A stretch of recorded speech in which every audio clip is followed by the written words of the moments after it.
దేవుడు నా ప్రతి వ్యాధి నుంచి విడిపిస్తాడు. ఎందుకంటే మాట ఇచ్చింది దేవుడు, మాట ఇచ్చిన దేవుడు నెరవేర్చుటకు ఆయన శక్తిమంతుడు, మాట తప్పుటకు ఆయన అబద్ధికుడు కాదు అనే విశ్వాసం మనలో ఉండాలి. అది చూడటానికి మనకి కొండలాగానే ఉండొచ్చు, కానీ దేవుడు అనుకుంటే కన్నురెప్ప పాటులో ఆ కొండను తీసుకెళ్లి సముద్రంలో వేయగలిగినటువంటి గొప్ప దేవుడు. హల్లెలూయా.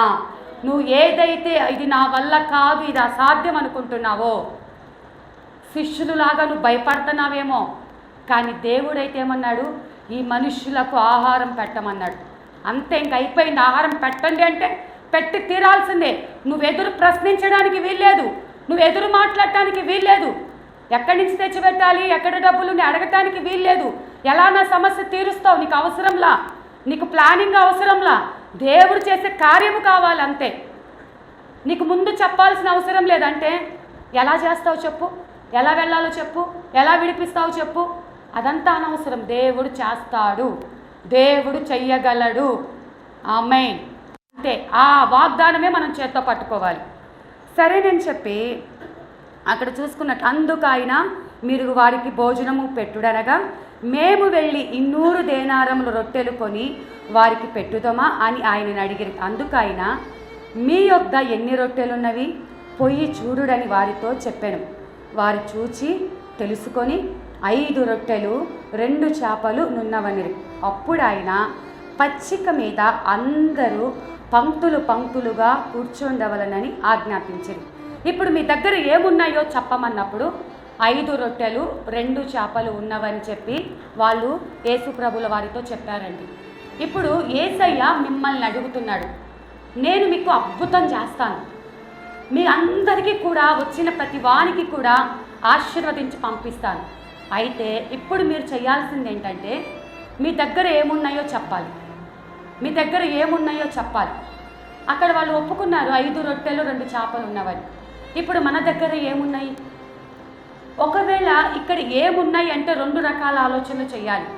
ఒకటి, దేవుడికి ఇవ్వడానికి మనలో ఏమున్నాయి, ఇంకొకటి దేవుని కోసం మనలో విడిచిపెట్టాల్సినవి ఏమున్నాయి. హల్లెలూయా. 2 విషయాలు గుర్తుపట్టుకోవాలి మీరు. దేవుడికి ఇవ్వడానికి నువ్వు కానుకిస్తావా? నా దగ్గర కానుక లేదు, నేను పని చేస్తా, నా దగ్గర శక్తి ఉంది, నా దగ్గర స్వరం ఉంది, నాకు ప్రార్థన శక్తి ఇచ్చాడు దేవుడు, ఉపవాసం ఉండగలను, సంఘం కోసం ఉపవాసం ఉంటా, నేను అది చేస్తా ఇది చేస్తా అని నువ్వు తీర్మానం నీ దగ్గర ఉన్నదాన్ని ఇవ్వాలి. ఇంకోటి, నువ్వు దేవుని కోసం నీ దగ్గర ఉన్నవి విడిచిపెట్టేసుకోవాలి. నీ దగ్గర ఏమున్నాయి విడిచిపెట్టుకోవడానికి అంటే, దేవునికి ఇష్టం లేనివి నీలో ఎన్నో ఉన్నాయంట, వాటిని విడిచిపెట్టేసుకోవాలి. నీ దగ్గర మేలైనవి ఉంటే దేవునికి ఇవ్వు, నీ దగ్గర వ్యర్థమైనవి ఉంటే దేవుని కోసం విడిచిపెట్టేసే.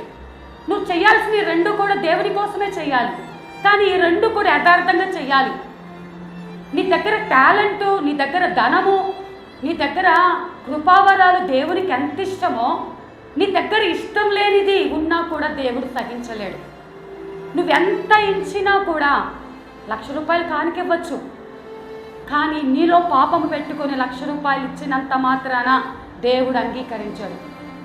నీ దగ్గర కానుకేమీ లేదు, కానీ ఇవ్వటానికి మంచి హృదయం ఉంది. నీ లోపల ఇష్టం లేనివన్నీ తీసేసుకొని కడిగేసుకొని, ప్రభువా నా దగ్గర ఖాళీ హృదయం ఉంది, ఈ చేతులతో నేను స్తుతిస్తున్నాను, అయినా నిన్ను కనికరిస్తాడు. నీ మీద ఆయన కనికరపడి నీకేది అవసరత ఉందో ఆ అవసరత తీరుస్తాడు. అప్పుడు ప్రజలకు ఏం అవసరత ఉంది అంటే ఆహారం కావాలి. ఆ యొక్క 5 రొట్టెలు 2 చేపల్ని ఆ పచ్చిక మీద కూర్చోమన్నారంట.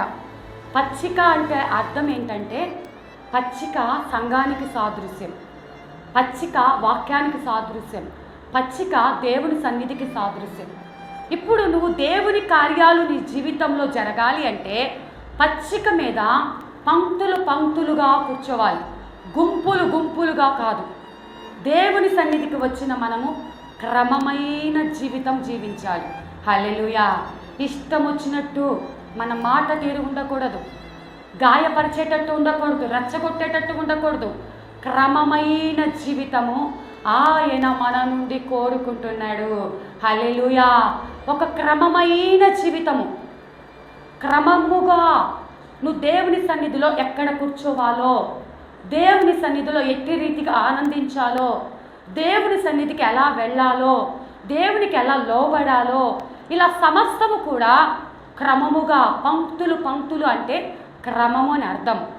దేవుని సన్నిధికి వచ్చినటువంటి మనము క్రమమైన జీవితం జీవించాలి. ఒకటైతే పచ్చిక మీద కూర్చోబెట్టాడు దేవుడు, గుట్టల మీద రాళ్ల మీద కూర్చోబెట్టలేదు. ఎక్కడ నువ్వు ఆశీర్వాదం పొందుకుంటావో అక్కడే దేవుడు నిన్ను కూర్చోబెడతాడు. హల్లెలూయా. ఇప్పుడు ఈ పచ్చిక, ఇదంతా దేవుని సన్నిధిలో పచ్చిక ఉంది.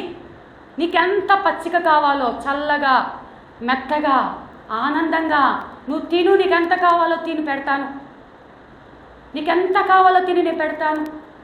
దేవుడు మన కంఫర్ట్ చూసుకుంటున్నాడు. మనం ఏదో కష్టంగా కూర్చుంటే ఆయన ఇష్టపడడు. నువ్వు ఇక్కడ కూర్చున్నప్పుడు నా దేవుడు నన్ను ఇంత ప్రేమిస్తున్నాడా, నాలో ఇంత కోరుకుంటున్నాడా, నేనంటే ఆయనకు అంత ఇష్టమా, నా మీద అంత శ్రద్ధ చూపిస్తున్నాడా, ఏదోలా నీళ్ళు విసిరేసి లాక్కొని తినండి అని కాదు. మనకి గవర్నమెంట్ వారు ఏదైనా పంచేటప్పుడు ఎగబడి తోసుకొని లాక్కొని ఏదైనా ఫ్రీగా ఇస్తున్నారంటే ఎంత భయంకరంగా వాళ్ళు సప్లై చేయడం ఉంటుంది. కానీ దేవుడు అలా కాదు. చక్కగా పచ్చిక మీద పంక్తులుగా కూర్చోబెట్టి నువ్వు తిన్నంత, ఏదెంత పెట్టి ఇది సరిపోతుందిలే అనుకునేవాడు కాదు. నువ్వు తిన్నంత, నీవు కడుపు నిండే అంత, నువ్వు తృప్తి పొందే అంత ఆహారాన్ని పెట్టగలిగిన వాడు మనం ఆరాధిస్తున్న దేవుడు. హల్లెలూయా. ఇప్పుడు ఈ సమృద్ధైన ఆహారం దగ్గర మీరు ఈ స్థలానికి వచ్చేటప్పుడు ఏ సమస్యతో అయితే వచ్చి ఉంటున్నారో ఆ సమస్యను పెట్టుకోండి. అక్కడ వాళ్ళకి ఆహారం అవసరం, ఇక్కడ మీకు ఏం అవసరం? మనశ్శాంతి కావాలి, పిల్లలు కావాలి, ఉద్యోగం కావాలి, అప్పులు తీరిపోవాలి, మా ఇంట్లో రక్షణ కావాలి. నువ్వు ఏదైతే కోరుకుంటున్నావో, ఆరోగ్యము కావాలి, చదువు కావాలి, జ్ఞానం కావాలి, ప్రార్థనాత్మ కావాలి. ఇక్కడ ఉన్న మన కొద్ది మందిలో, మన చిన్న మందలో నువ్వేదైతే కోరుకొని ఆ యొక్క ప్రజలు దేవుణ్ణి గుర్తుపట్టి పరిగెత్తుకుని వెళ్ళినట్లుగా నువ్వు దేవుని సన్నిధికి పరిగెత్తుకొని వచ్చావు చూసావా? దేవుడు నిన్ను చూస్తున్నాడు. నువ్వు ఇంటి దగ్గర నుంచి ఎంత ఆసక్తితో అయితే పరిగెత్తుకొని వచ్చావో అది దేవుడు చూస్తున్నాడు. ఇక్కడికి వచ్చాక నా దేవుడు నాతో మాట్లాడుతున్నాడని హృదయాన్ని తెరిచి వింటున్నావు కదా, ఆ ఆశను కూడా దేవుడు చూస్తున్నాడు. ఒక మనిషిగా నా వల్ల అయితే ఏది కాదు, కానీ చెయ్యగలిగిన దేవుడు మన మధ్యలో సంచరిస్తున్నాడు. హల్లెలూయా. ఆయన మన అంతరంగంలో ఉన్న ప్రతి వేదన, ప్రతి కొరత, ప్రతి కలవరాన్ని తొలగిస్తాడు. మరి ఇక్కడ పంక్తులుగా కూర్చోబెట్టి వారికంట ఆహారాన్ని పంచుతున్నాడంట.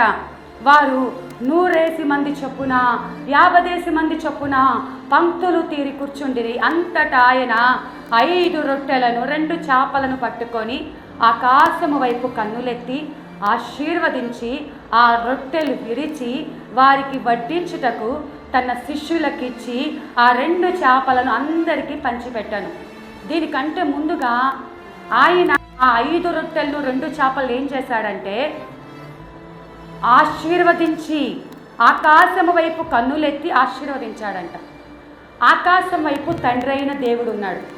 ఇప్పుడు మీ దగ్గర ఏముందో చెప్పమన్నాను కదా, మీ దగ్గర ఉన్న దానిని దేవునికి అప్పగించి కృతజ్ఞతాస్తుతులు చెల్లించాలి.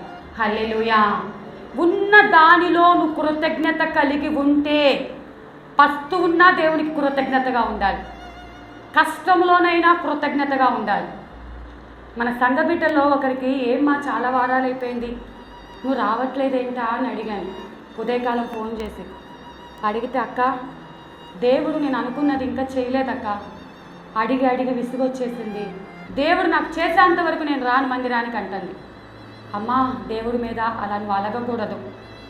ఆయన చేసేంతవరకు నువ్వు తండ్రి చేయకపోతే, ఒకవేళ మీ నాన్న దగ్గర డబ్బులే ఉన్నాయి, మీ నాన్న డబ్బులు ఇచ్చేంతవరకు బతిమిలాడి ఎలాగొట్టు అడుగుతావు కదా, ఇచ్చేంతవరకు మీ నాన్న దగ్గర ఉన్నది అంటే నువ్వు అడుగుతావు కదా.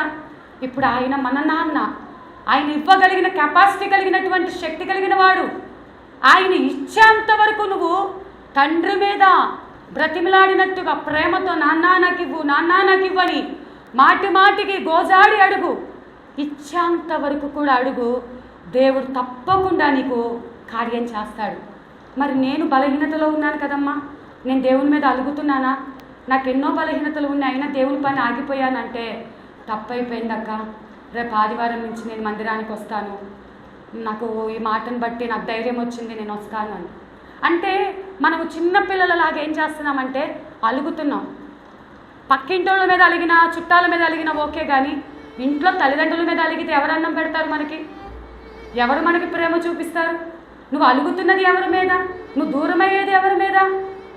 నా మీద అలగొచ్చు, అర్చనక్క మీద. కానీ ఈ మందిరానికి మానేస్తే ఏమవుతుంది అంటే దేవునికి దూరం అయిపోతాము. దేవునికి దూరమై మనం ఏమి సాధించలేము. దేవునికి దగ్గరయ్యి ప్రేమతో బుజ్జగించినట్టుగా, నాన్న నాకు సహాయం చేయవా, నాన్న నాకు సహాయం చేయవా. డాక్టర్లు నాకు అబార్షన్ చేయాలని చెప్పినప్పుడు నేను దేవుని సన్నిధిలో అలాగే అడిగానండి. నాన్న నువ్వు అద్భుతం చేస్తా అన్నావుగా, తల్లిదండ్రులు లేని నాకు తల్లి తండ్రిగా ఉంటా అన్నావుగా, నా పక్కనే ఉంటానన్నావుగా, నన్ను బ్రతికించిన నీకు నాకు గర్భాన్ని ఇవ్వటం నీకు అసాధ్యము కాదు, నువ్వేం చేస్తావో తెలియదు నాన్న, నాకు ఇవ్వాల్సిందే నాన్న అని ఈ పరిశుద్ధ స్థలంలో నిలబడి చెప్తున్నానండి. ఇలాగే నాన్న నాకు ఇవ్వు, నాన్న నాకు ఇవ్వు అని ఇలాగే దేవుడు కార్యం చేసేంతవరకు దేవుని దగ్గర పెరుగులాడాను. ఖచ్చితంగా ఆయన కార్యాన్ని పొందుకున్నాను. హల్లెలూయా. ఆయన ఏదో నామకార్థంగా ఒక గూట్లోనో ఒక ఆదివారమో పూజించే దేవుడు కాదండి, మనతో ఉండే దేవుడు, మన స్నేహితుడు. ఆయన మన పక్షమున అద్భుత కార్యములు చేయగలిగిన దేవుడు. ఈ లోకంలో మనుషుల చుట్టూ తిరిగినంత వరకు మనకు ఎలాంటి సహాయము దొరకదు, కానీ నువ్వు దేవుడి వైపు చూస్తే దేవుడు ఖచ్చితంగా ఆయన నీకు సహాయాన్ని అందిస్తాడు. నిన్ను త్రోసివేయడు. ఖచ్చితంగా అలాంటి గొప్ప దేవుడండి. అయితే నువ్వేం చేయాలంటే ఉన్న దానిలోనే కృతజ్ఞత కలిగి మనం బ్రతకాలి. అయితే అలా ఉన్న దానిలో వాళ్ళంట అందరికీ పంచిపెట్టాడంట. వారందరూ తిని తృప్తి పొందిన తరువాత మిగిలిన చేపలను రొట్టె ముక్కలను 12 గంపలు ఎత్తారంటండి. ఆ రొట్టెలు తినిన వారు 5,000 మంది పురుషులే. కింద మాట చూసుకుంటే 5,000 మంది పురుషులే, ఇంకా స్త్రీలు పిల్లలు లెక్కేసుకుంటే ఎంతమంది వచ్చి ఉంటారు ఆ రోజు. ఆయన మనకిచ్చే ఆశీర్వాదము కొదువతో గిల్లి ఇచ్చినట్లుగా అది కాదండి. ఆయన మనకిచ్చే ఆశీర్వాదము సమృద్ధిగా ఉంటుంది, ధారాళంగా ఉంటుంది. కొంచెం చూసి పెట్టే వాళ్ళు కాదు. మన దేవుడు ప్రేమతో నీ ప్రతి అవసరతను తీర్చే దేవుడు. హల్లెలూయా. కాబట్టి అపోస్తులు కూడా అద్భుతాలు చేశారు. మన మార్కు సువార్త 6వ అధ్యాయంలో చూసుకుంటున్నాము. అపోస్తులు కూడా అద్భుతము చేశారు. అయినప్పటికీ ఎన్ని అద్భుతాలు చేసినా ఆయనతో ప్రార్థనా జీవితం గడపకపోతే మన జీవితాలు వ్యర్థం. ఏకాంతముగా ప్రార్థనా జీవితం మనము జీవించాలి. రెండవదిగా మనల్ని చూడగానే మనం యేసయ్య పిల్లలు అని చెప్పి గుర్తుపట్టాలి. యేసయ్య పిల్లలు అని చెప్పి మనల్ని చూడగానే గుర్తుపట్టాలి. మూడవదిగా మనం దేవుని సన్నిధికి వెళ్ళేటప్పుడు దేవుని కంటే ముందుగా పరిగెత్తుకుంటూ వెళ్ళి ఆయన మాట కోసం ఎదురు చూడాలి. అలా గనుక నువ్వు ఎదురు చూసినట్లయితే ఆయన నిన్ను చూసి కనికరపడి జాలిపడి ఖచ్చితంగా నీ జీవితంలో అద్భుతం చేస్తాడు. అట్టి గొప్ప దేవుని మనం కలిగి ఉన్నాం. అలాంటి ఘనమైన దేవుని మనం కలిగి ఉన్నాం. అందరము మోకరించినట్లయితే ప్రార్థన చేసుకుందాం.